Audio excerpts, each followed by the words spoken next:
Welcome back. In today's episode, we have Question and Answer Day. Today's question is all about toxic relationships. Welcome to this edition of Peak Performers Podcast with your host, Thor Conklin. Thor will be sharing the necessary tools, strategies, and psychology you'll need to become a peak performer in any area of your life or business. Thor Conklin here. We give you the tricks, the tips, the tools, the strategy, the technology, and the psychology peak performers use in order to get more done and execute at the highest level. If you know what to do but struggle with getting it all done, or simply want to raise your game to the next level, this podcast is for you. Sit back and enjoy. Today's question is, Thor, your content has been especially helpful as I have been on a slump in morale, being physically tired from running my business and mentally exhausted from the problems arising from my dysfunctional family, fighting parents. It does not help at all when they bring their baggage into my life and my business. It has been absolutely toxic. I love them and I want to help their relationship, but when I try to help, it only makes things worse. Do you have any advice for toxic personalities or families? Wow, this is a great question. And I wanted to answer this question today because, we're not going to start a Dr. Phil show here, but it's so important that we address all aspects of our lives because what happens outside of work affects our business. So you've got to make sure that you're showing up Monday morning and every morning with full energy and ready to attack the day in your business. And if you have these things going on, it's just a distraction and it's going to affect things. And it could be an issue not only if it was a family, it could be with the business. So look, we get to pick our employees, we get to pick our friends, but we can't pick our parents. So I want to start by saying I was in this situation, but I wasn't the child. I was one of the parents. And you're familiar with this scenario. Yes. I've talked about this before. And I was having some disagreements with my ex. I was using my daughter as kind of a sounding board or a way to kind of figure out what was going on. And I wasn't being negative or toxic or anything like that. But what I was doing is I was putting her in the middle. This really upset her. It came down to, Dad, you have to choose between wanting to talk about this, which I don't want to talk about, or having a great relationship with me. That's really what it came down to. And for me, it was real simple. I decided at that moment that my relationship with my daughter was more important than trying to figure out and deal with issues with my ex. So here's the reason I bring that up. Every day you wake up with the decision of whether you're going to be happy, you're going to be sad, or you're just going to be somewhere neutral. And obviously this situation with your parents is causing that to go to the negative or to being sad. This is my recommendation on this. One is you can change the amount of time that you're spending with them. You need to make it very clear to them that their fighting, whether it's done together or individually, is affecting you. And I'll go out on a limb here, but probably they want the best for you.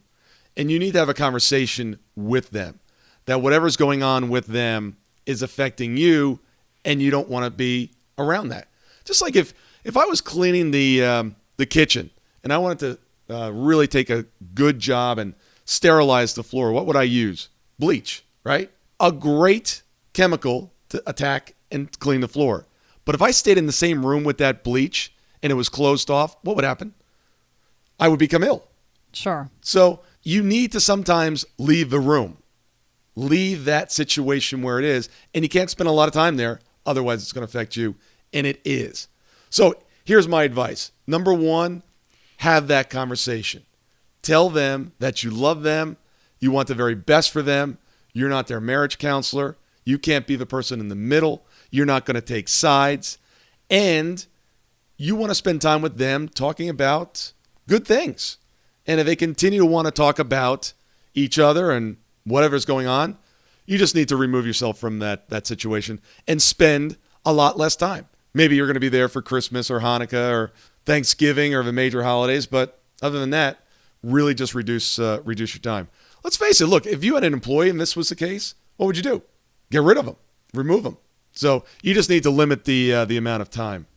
Yeah. You do owe yourself having the tough conversations with people that are bringing toxicity into your life. If the only reason you do it is because you want to be able to refer to that conversation later when you have to leave the room. Sometimes if you haven't told people what's bothering you about them and you act out suddenly, your behavior seems out of left field. It seems like you lashed out for no reason. It's got to turn into an employee and coming down on an employee for consequences that they weren't even aware of, that they were doing something wrong. That's right. So you have to start from the place of, I need to tell you this because going forward, I need to act from this place of having told you. Yeah, and sometimes that's difficult to do with parents and relatives, but it has to be done, just like with employees. It does. And I feel like setting yourself free in the beginning is to remind yourself that your parents are just people. Yeah. Just because they're your parents doesn't make them perfect or flawless or immune to their own mental struggles.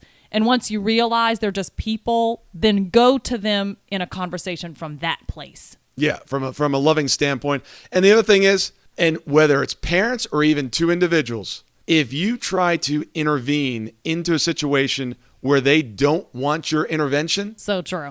It doesn't matter. It doesn't work. It doesn't work. And with parents and someone who's close, it just isn't a good strategy. You know, it's interesting when I'm working with someone and we're talking about a difficult situation and they might have some feelings, negative feelings about someone. When I'm talking with them, I don't stand in front of them. I stand alongside of them or at the same angle that they are. So in other words, we're both standing on looking the same way. Right. Because what happens is, as people are explaining what's going on about a person, and they're looking at you, explaining what's going on, looking at you, explaining what's going on, looking at you, pretty soon you turn around and they start looking at you and they start having those negative feelings, even though you're not the person that they're upset with. Sure. I'll end on this note. I did a recording this week. I did a video that I shot, and it was about a article that was in the Harvard Business Review back in the late 1990s. And it was all talking about who's got the monkey. And it talks about employees coming into bosses' offices with issues, talking about the issues, boss giving some ideas. And then when the employee leaves, they leave their monkey or their issue with the boss. And the boss is nothing more than a zookeeper. They just keep taking on more and more of the employees and the staff's problems. This can happen in all types of areas. And you got to make sure in this situation, you're not taking on this baggage. So hopefully this helps. We appreciate you. Thank you for your question.